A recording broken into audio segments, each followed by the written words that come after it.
Épître de Paul aux Romains, chapitre 1er. Paul, serviteur de Jésus-Christ, appelé à être apôtre, mis à part pour annoncer l'évangile de Dieu, qui avait été promis auparavant de la part de Dieu par ses prophètes dans les Saintes Écritures, et qui concerne son Fils, né de la postérité de David selon la chair, et déclaré Fils de Dieu avec puissance, selon l'Esprit de sainteté, par sa résurrection d'entre les morts.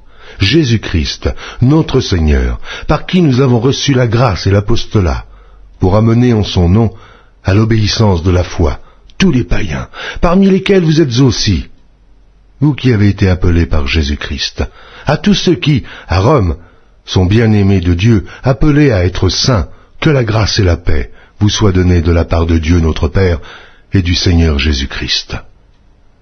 Je rends d'abord grâce à mon Dieu par Jésus-Christ au sujet de vous tous, de ce que votre foi est renommée dans le monde entier. Dieu, que je sers en mon esprit dans l'évangile de son Fils, m'est témoin que je fais sans cesse mention de vous, demandant continuellement dans mes prières d'avoir enfin, par sa volonté, le bonheur d'aller vers vous.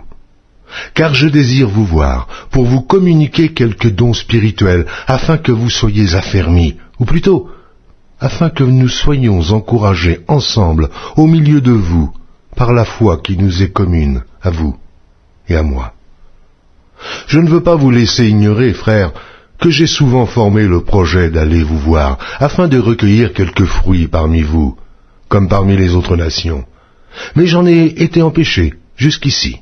Je me dois aux Grecs et aux barbares, aux savants et aux ignorants. Ainsi j'ai un vif désir de vous annoncer aussi l'Évangile, à vous qui êtes à Rome. Car je n'ai point honte de l'Évangile. C'est une puissance de Dieu pour le salut de quiconque croit, du juif premièrement, puis du grec, parce qu'en lui est révélée la justice de Dieu par la foi et pour la foi, selon qu'il est écrit, « Le juste vivra par la foi ». La colère de Dieu se révèle du ciel, contre toute impiété et toute injustice des hommes qui retiennent injustement la vérité captive. Car ce qu'on peut connaître de Dieu est manifeste pour eux, Dieu le leur ayant fait connaître.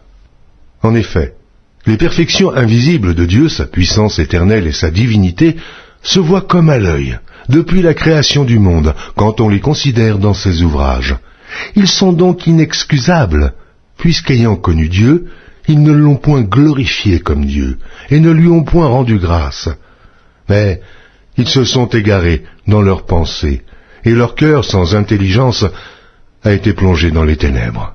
Se vantant d'être sages, ils sont devenus fous, et ils ont changé la gloire du Dieu incorruptible en image représentant l'homme corruptible, des oiseaux, des quadrupèdes et des reptiles. C'est pourquoi Dieu les a livrés à l'impureté selon les convoitises de leur cœur, en sorte qu'ils déshonorent eux-mêmes leur propre corps. Eux, qui ont changé la vérité de Dieu en mensonge, et qui ont adoré et servi la créature au lieu du Créateur, qui est béni éternellement. Amen. C'est pourquoi Dieu les a livrés à des passions infâmes, car leurs femmes ont changé l'usage naturel en celui qui est contre nature. Et de même les hommes, abandonnant l'usage naturel de la femme, se sont enflammés dans leurs désirs, les uns pour les autres, commettant homme avec homme des choses infâmes, et recevant en eux-mêmes le salaire que méritait leur égarement. Comme ils ne se sont pas souciés de connaître Dieu, Dieu les a livrés à leur sens réprouvé, pour commettre des choses indignes, étant remplis de toute espèce d'injustice, de méchanceté, de cupidité, de malice, plein d'envie, de meurtre, de querelle, de ruse, de malignité, rapporteurs, médisants, impies, arrogants, hautains, fanfarons, ingénieux au mal, rebelles à leurs parents, dépourvus d'intelligence, de loyauté, d'affection naturelle, de miséricorde. Eh bien, qu'ils connaissent le jugement de Dieu, déclarant dignes de mort ceux qui commettent de telles choses. Non seulement ils les font, mais ils approuvent ceux qui les font. Épître de Paul aux Romains, chapitre 2. Ô homme, qui que tu sois, toi qui juges, tu es donc inexcusable, car en jugeant les autres, tu te condamnes toi-même, puisque toi qui juges, tu fais les mêmes choses. Nous savons en effet que le jugement de Dieu contre ceux qui commettent de telles choses est selon la vérité. Et penses-tu, ô homme, toi qui juges ceux qui commettent de telles choses et qui les fais, que tu échapperas au jugement de Dieu? Ou méprises-tu les richesses de sa bonté, de sa patience et de sa longanimité, ne reconnaissant pas que la bonté de Dieu te pousse à la repentance, mais, par ton endurcissement et par ton cœur impénitent, tu t'amasses un trésor de colère pour le jour de la colère et de la manifestation du juste jugement de Dieu qui rendra chacun selon ses œuvres, réservant la vie éternelle à ceux qui, par la persévérance à bien faire, cherchent l'honneur, la gloire et l'immortalité, mais l'irritation et la colère à ceux qui, par esprit de dispute, sont rebelles à la vérité et obéissent à l'injustice. Tribulation et angoisse sur toute âme d'homme qui fait le mal, sur le juif premièrement, puis sur le grec. Gloire, honneur et paix pour quiconque fait le bien, pour le juif premièrement, puis pour le grec. Car devant Dieu, il n'y a point d'acception de personne. Tous ceux qui ont péché sans la loi périront aussi sans la loi, et tous ceux qui ont péché avec la loi seront jugés par la loi. Ce ne sont pas, en effet, ceux qui écoutent la loi qui sont justes devant Dieu, mais ce sont ceux qui la mettent en pratique qui seront justifiés. Quand les païens qui n'ont point la loi font naturellement ce que prescrit la loi, ils sont, eux, qui n'ont point la loi, une loi pour eux-mêmes. Ils montrent que l'œuvre de la loi est écrite dans leur cœur, leur conscience en rendant témoignage, et leurs pensées s'accusant ou se défendant tour à tour. Ce qui paraîtra au jour où, selon mon évangile, Dieu jugera par Jésus-Christ les actions secrètes des hommes.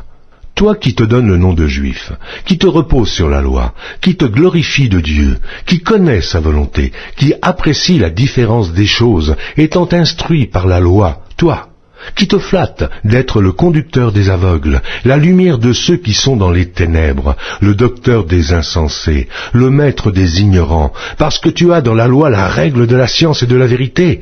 Toi donc, qui enseignes les autres, tu ne t'enseignes pas toi-même. Toi qui prêches de ne pas dérober, tu dérobes. Toi qui dis de ne pas commettre d'adultère, tu commets l'adultère. Toi qui as en abomination les idoles, tu commets des sacrilèges. Toi qui te fais une gloire de la loi, tu déshonores Dieu par la transgression de la loi. Car le nom de Dieu est à cause de vous blasphémé parmi les païens, comme cela est écrit. La circoncision est utile si tu mets en pratique la loi, mais si tu transgresses la loi, ta circoncision devient incirconcision.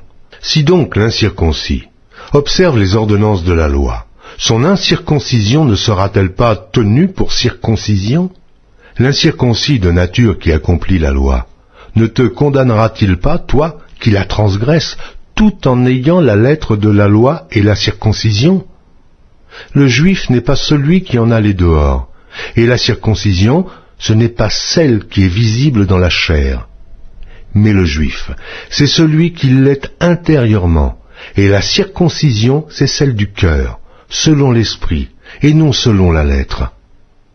La louange de ce juif ne vient pas des hommes, mais de Dieu.